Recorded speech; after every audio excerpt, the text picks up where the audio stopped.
Hi hello வணக்கம். அனைவரையும் little பியா கிச்சனுக்கு வரவேற்கிறோம். இன்றைக்கு நான் பிலாப்பழத்தில் ஒரு பை செய்ய போகிறேன். இப்போ பிலாப்பழ சீசன் ரெண்டுபடியாக பிலாப்பழத்தையும் டேட்ஸையும் வச்சு ஷார்ட் க்ரஸ்ட் பேஸ்ட்ரியையும் போட்டு ஒரு பை செய்ய போகிறேன். எப்படி இருக்குன்னு பார்ப்போம். ஓகே, நாங்கள் இப்போ ஜெக் ஃப்ரூட் பை செய்கிறதுக்கு முதல் நாங்கள் பைக்குரிய டோ செய்யணும். நான் இன்றைக்கி டோ ஷார்ட் க்ரஸ்ட் பேஸ்ட்ரியில் செய்ய போகிறேன். இப்போ உங்களுக்கு ஷார்ட் க்ரஸ்ட் பேஸ்ட்ரிக்கு தேவையான இன்க்ரீடியன்ட்ஸை பார்ப்போம். இந்த டோக்கு தேவையான இன்க்ரீடியன்ட்ஸ் நான் முதல் ஆல் பர்பஸ் ஃப்ளார் இதில் இருக்குது. இது 3.5 கப் வச்சுருக்கிறேன், அல்லது 600 கிராம். இதில் பேக்கிங் பவுடர் இருக்குது. இது 1 டீஸ்பூன் அல்லது 4 கிராம். அடுத்து தேவையான அளவு உப்பு வச்சுருக்கிறேன். அடுத்தது முக்கியமான இன்க்ரீடியன்ட் மார்ஜரின். இது கூலாக இருக்கணும். இதில் 1 கப் இருக்குது, அல்லது 190 கிராம். அடுத்து வச்சுருக்கிறேன் லெமன் ஜூஸ் 1.5 டேபிள் ஸ்பூன் வச்சுருக்கிறேன். 1 டேபிள் ஸ்பூன் பேஸ்ட்ரிக்கு, 1/2 டேபிள் ஸ்பூன் டேட்ஸுக்கு. அதை விட இதில் கோல்ட் வாட்டர் இருக்குது. இது தேவையான அளவு நாங்கள் யூஸ் பண்ணிக்கொள்ளுவோம்.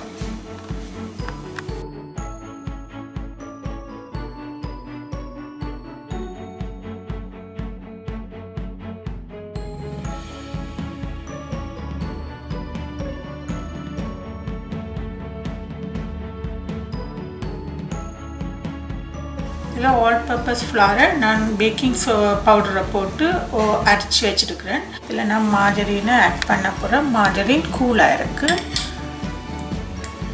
நீங்கள் மார்ஜரின்னு பதிலாக பட்டர் கூட யூஸ் பண்ணலாம். பட்டர் யூஸ் பண்ணுறேன்டா அன்சால்டட் பட்டர் யூஸ் பண்ணணும். என்ன நாங்கள் செய்ய போகிறது ஷார்ட் க்ரஸ்ட் பேஸ்ட்ரி. இப்போ இதில் உப்பையும் சேர்க்குறேன். இதை வடிவாக மிக்ஸ் பண்ணணும். லைம் ஜூஸ் கடைசியாக போடுவேன். வடிவாக மிக்ஸ் பண்ணணும். எப்படி மிக்ஸ் பண்ணுறேன்னா இது பிசையக்கூடாது, அப்படியே க்ரம்ஸாக எடுக்கணும். நாங்கள் புட்டுக்கு எப்படி செய்வோமோ, புட்டு குழைக்கிற மாதிரி புட்டுக்கு எப்படி க்ரம்ஸாக எடுக்குமோ, அதனால தான் இதுக்கு ஷார்ட் க்ரஸ்ட் பேஸ்ட்ரி என்று பேர்.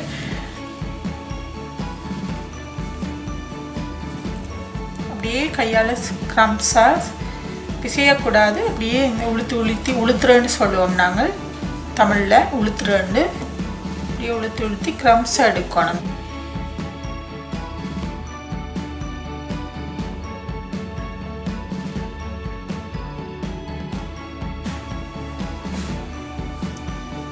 கொஞ்சம்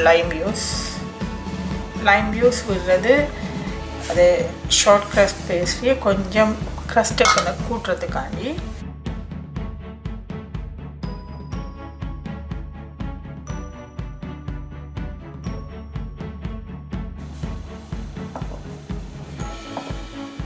நான் இதுக்கு இனி கொஞ்சம் தண்ணி கொஞ்சமாக விட்டு ஆட் பண்ண போகிறேன். கொஞ்சம் தண்ணி தான் யூஸ் பண்ணணும். நீங்கள் பேர இப்போவே பிடிக்கிற இதுக்கு நாங்கள் டோ ஆக்குறதுக்காண்டி கொஞ்சம் தண்ணி விட்டுறோம்.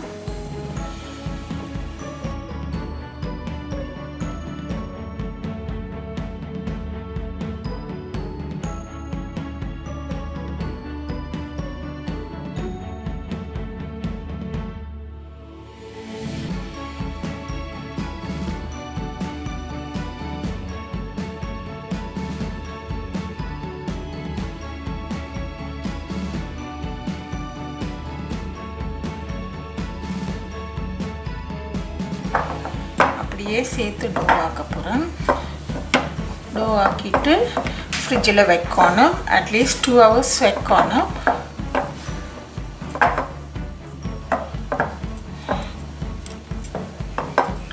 நான் இன்றைக்கி ஒரு 1/2 hour தான் வைக்க போகிறேன். நான் 2 hours வச்சா நல்லா.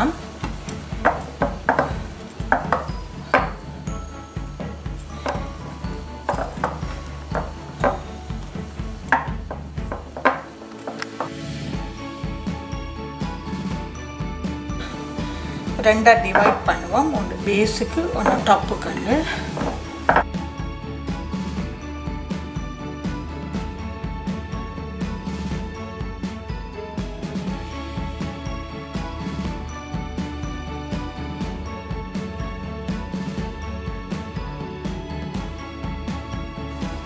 இப்போ நான் பைட ஃபில்லிங்கை பற்றி சொல்ல போகிறேன் உங்களுக்கு.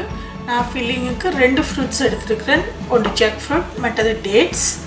2 செப்ரேட்டாக தான் நாங்கள் குக் பண்ணணும். ஏனெண்டா 2டையும் குக்கிங் டைம் வந்து டிஃப்ரெண்ட்டாக இருக்கும். ஸ்பெஷலி இந்த பைக்கு வந்து ஜூஸி இல்லாமல் நாங்கள் குக் பண்ணணும். இல்லாட்டி அதில் ஜூஸ் இருந்தால் பைக்களால் லீக் பண்ண பார்க்கும். ரெண்டுபடியாக 2டையும் நான் பிரிம்பாக தான் குக் பண்ண போகிறேன். ஜாக் ஃப்ரூட் குக் பண்ணுறதுக்கு நான் எடுத்துருக்கிறேன் ஜாக் ஃப்ரூட்டும் ப்ரௌன் சுகரும் லைம் ஜூஸும். ஜாக் ஃப்ரூட் 525 கிராம் நான் எடுத்துருக்கிறேன். ப்ரௌன் சுகர் 4 டேபிள் ஸ்பூன் அல்லது 75 கிராம். இதில் லைம் ஜூஸ் இருக்குது 1/2 டேபிள் ஸ்பூன். அடுத்தது டேட்ஸ் பாருங்க. நான் டேட்ஸ் 375 கிராம் எடுத்துருக்கிறேன். இல்லை ஆரஞ்ச் ஜூஸ் இருக்குது 1/3 cup. 1/3 cup of orange juice. அதோட ஆரஞ்ச் ரிண்ட் கொஞ்சம் எடுத்துருக்கிறேன் வாசத்துக்கு. மற்றது சினமன் பவுடர் எடுத்துருக்கிறேன் 1.5 டீஸ்பூன் அல்லது 3 கிராம். பாருங்கள், நான் இப்போ நான்ஸ்டிக் பேன் எடுத்து ஸ்டவ் ஆன் பண்ணிவிட்டு ஜாக் ஃப்ரூட்டை கொஞ்சம் நேரம் விடுறேன். அதோட ஓன் ஜூஸ்லேயே அது கொஞ்சம் நேரம் குக் பண்ணட்டும். கவனமாக இருக்கணும், கீழே பிடிக்காமல் பார்த்துக்கொள்ளணும்.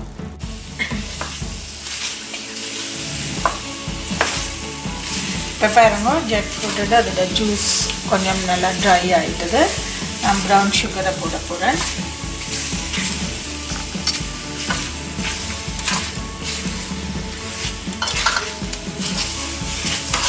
கொஞ்சம் குறைச்சி வைக்கணும்.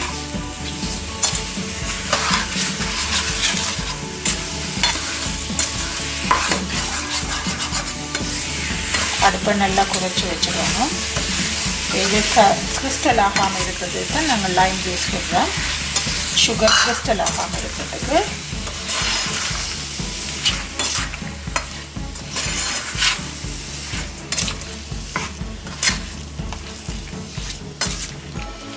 நான் 1/2 டீஸ்பூன் லைம் ஜூஸ் தான் விட்டுருக்குறேன். பாருங்கள், அந்த சுகர் சிரப்பில் அப்படியே ஜாக் ஃப்ரூட் வடிவாக குக்ட் ஆகி சாஃப்டாக வரும்.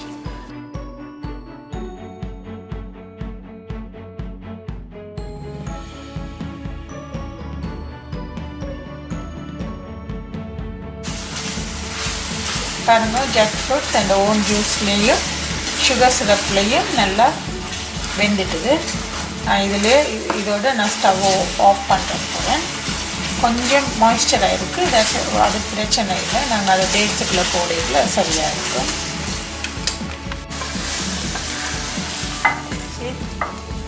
கரமலைஸ்ட் ஆகினா பிலாப்பழம் எப்படி இருக்குன்னு பாருங்க. இது சும்மா சாப்பிடவே அந்த மாதிரி இருக்கும். ஓகே, இப்போ நாங்கள் டேட்ஸை போட்டு குக் பண்ணுவோம். இதோட பாருங்கள், நான் ஆரஞ்ச் ஜூஸ் ஆட் பண்ணுறேன். ஆரஞ்ச் ஜூஸில் தான் டேட்ஸ் வந்து குக் ஆக போகுது.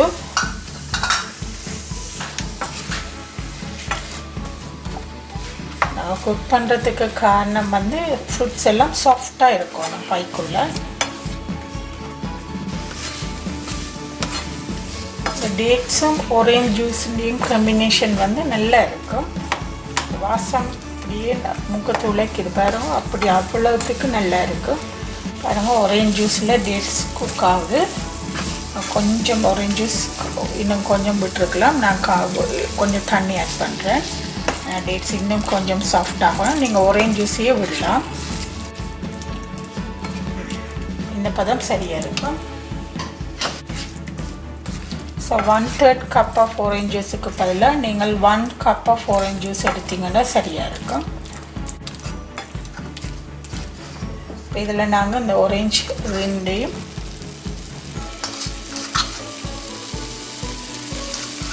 ஆரஞ்சு ரிண்ட் அந்த வாசத்துக்காண்டியே போடுறது. சினமன் பவுடரும் நான் ஆட் பண்ணுறேன். அடுப்பு ஸ்டவ்வை நீங்கள் சிம்மிலேயே வச்சுருங்க. சரியாயிட்டு இதுக்குள்ள நாங்கள் இதையும் ஆட் பண்ணுவோம்.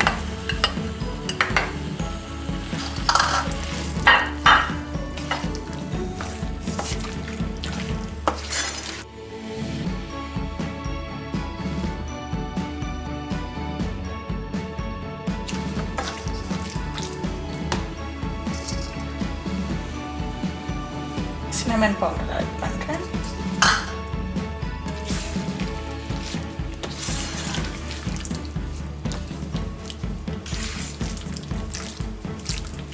அந்த வாசம் வருது சின்னமன் பவுடர் ஆட் பண்ண பிறகு இந்த ஆரஞ்சு ரிண்ட் வாசமும் சின்னமன் வாசமும் சேர்ந்து நல்லா இருக்கும். ஃப்ரூட்ஸ் எல்லாம் நல்லா சாஃப்ட் ஆகிட்டுது. அதே நேரம் ஜூஸியாகவும் இல்லை, ட்ரையாகவும் இல்லை, கொஞ்சம் மாய்ஸ்சராக அளவான இதில் இருக்குது. இந்த ஸ்டேஜில் நாங்கள் ஸ்டவ்வை ஆஃப் பண்ணலாம்.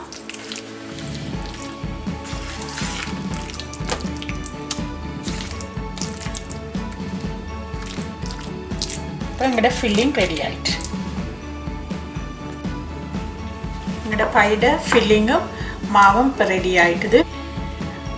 ஃப்ரூட்ஸில் நீங்கள் பேஸ்ட்ரிக்கு வைக்கிறதா இருந்தாலும் சரி, கேக்குக்கு வைக்கிறதா இருந்தாலும் சரி, இல்லை எதுக்கு ஃப்ரூட்ஸை யூஸ் பண்ணுறதா இருந்தாலும் சரி, அதை ஸ்டூ பண்ணி தான் யூஸ் பண்ணணும். இல்லாட்டி அது அந்த ஜூசினஸ் வந்து உங்களோட ரெசிபியே பழுதாக்கிடும்.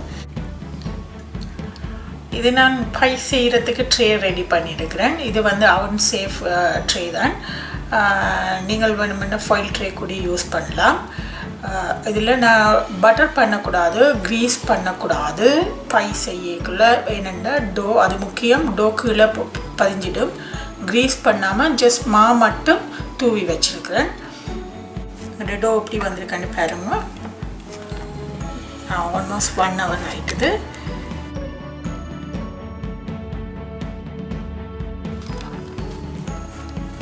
இப்போ நான் இந்த டோ எடுத்து பாட்டம் ட்ரேயை லைன் பண்ண போகிறேன். கோணமாக பியாமல் எடுக்கணும்.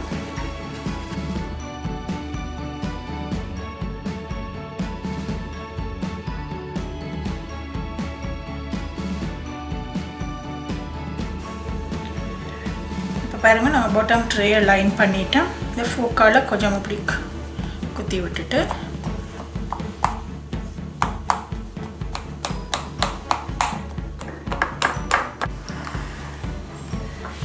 பாருங்க, நாங்கள் டாப் லைனும் நான் ஒரு இதாக எடுத்துட்டேன் மாமா. இதில் கொஞ்சம் ஹார்ட் ஷேப் கட் பண்ணிவிட்டு நான் ஃபில்லிங்கை வச்சு சீல் பண்ணுறது.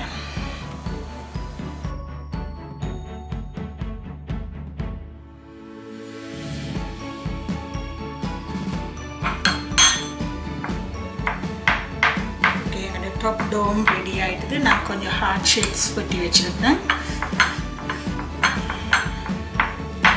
நாங்கள் ஃபில்லிங்காக போட்டு சீல் பண்ணுவோம். ஃபில்லிங் நல்லா ஆறி இருக்கணும், அது ரொம்ப முக்கியம் பைக்கு. ஏன்னா நாங்கள் எல்லாம் கூல் இதில் தான் செய்து கொண்டிருக்கிறோம். அதனால் ஹாட் ஃபில்லிங் ஒரு நாளும் போடக்கூடாது, நல்லா ஆறி இருக்கணும்.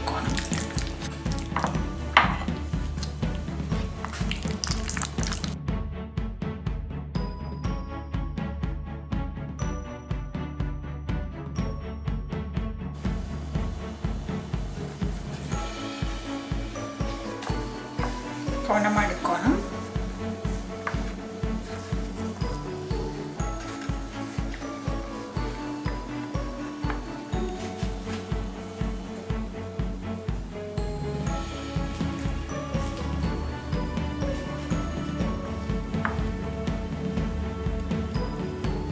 இப்போ சீல் பண்ணுவோம். ஓகே, இப்போ நாங்கள் அவனை ப்ரீ ஹீட் பண்ண போகிறேன். Back 350 Fahrenheit start. ஓகே, நான் எல்லாம் சீல் பண்ணிவிட்டேன். நான் இப்போ இதுக்கு ஒரு எக் வாஷ் ஒன்று கொடுக்க போகிறேன். இப்போ தான் ஷைனிங்காக இருக்கும்.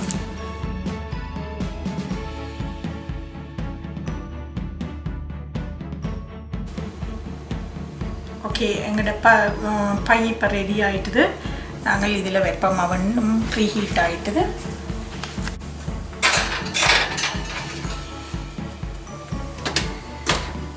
$350 Fahrenheit 1 hour வைக்க போகிறேன்.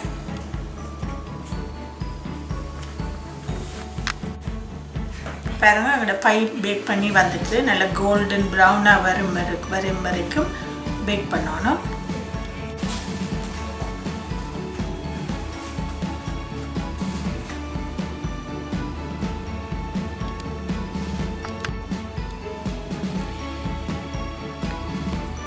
ஓகே, எங்களோட பை இப்போ எப்படி இருக்குன்னு நாங்கள் வெட்டி பார்ப்போம்.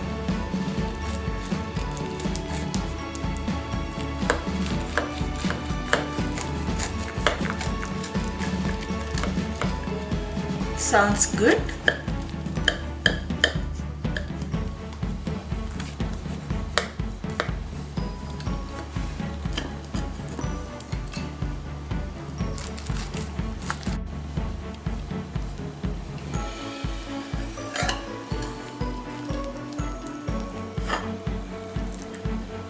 நல்லா கிறிஸ்பியாக க்ரன்ச்சியாக வந்திருக்க தெரியுது பாருங்க.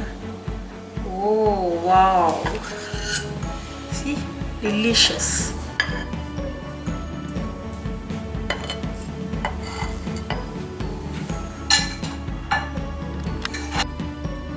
இந்த வீடியோ உங்களுக்கு பிடிச்சிருந்தா லைக் பண்ணுங்க, ஷேர் பண்ணுங்க, மறக்காம சப்ஸ்கிரைப் பண்ணுங்க. Thank you, bye.